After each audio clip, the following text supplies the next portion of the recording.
We're talking about TCP, Transmission Control Protocol. In another video, we'll talk about UDP, which is User Datagram Protocol, and it's like kind of similar, but kind of different.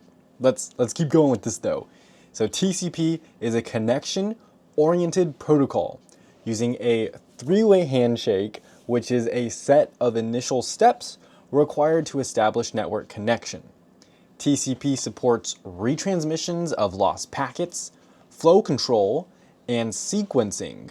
And this is basically our definition that they give us. Is this true or false? We'll just break down each individual part. First, the name. Transmission Control Protocol is TCP.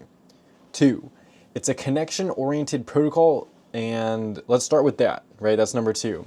So TCP, it is connection-oriented, which means before any data is exchanged, right? Let's say you have a client and let's say you have you.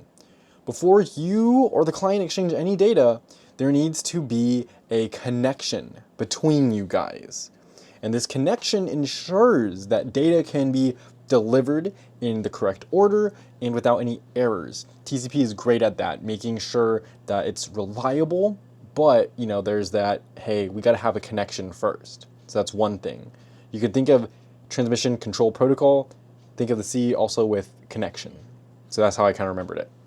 And then we have three-way handshake. Hello, everyone. So this establishes a connection. It's basically a series of steps, right? Remember, TCP wants to be sure that there's a connection. So these steps are to ensure the sender and the receiver can exchange messages. And it's to synchronize and agree on parameters of that connection to make sure everything is solid. Again, just promoting good connection. So that says three-way handshake, connection-oriented protocol, which is a set of initial steps required to establish network connection. That's great. Then we have TCP supports retransmissions of lost packets. Well, let's talk about that. Remember, one of the key features of TCP, Transmission Control Protocol, is its reliability. So if a packet is lost during transmission, a singular packet in a long string of things, TCP will be able to detect this. And it can automatically retransmit that packet to ensure that all the data goes from you to the destination with no problem. And then we have flow control. So flow control is managing the amount of data that is being sent.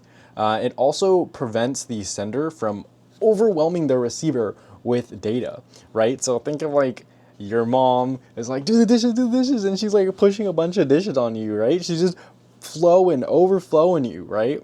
Well, if you have TCP, you have flow control. You got that, hey mom, can you just like chill out a second?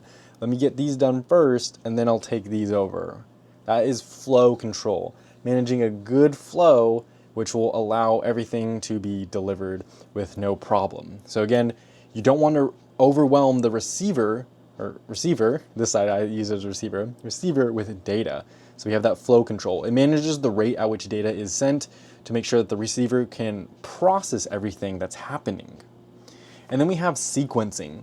So TCP is responsible for sequencing data packets. That means even if packets arrive out of order, TCP will ensure to rearrange them so that the receiving end ensures that the data is delivered in the correct sequence, so there's no confusion.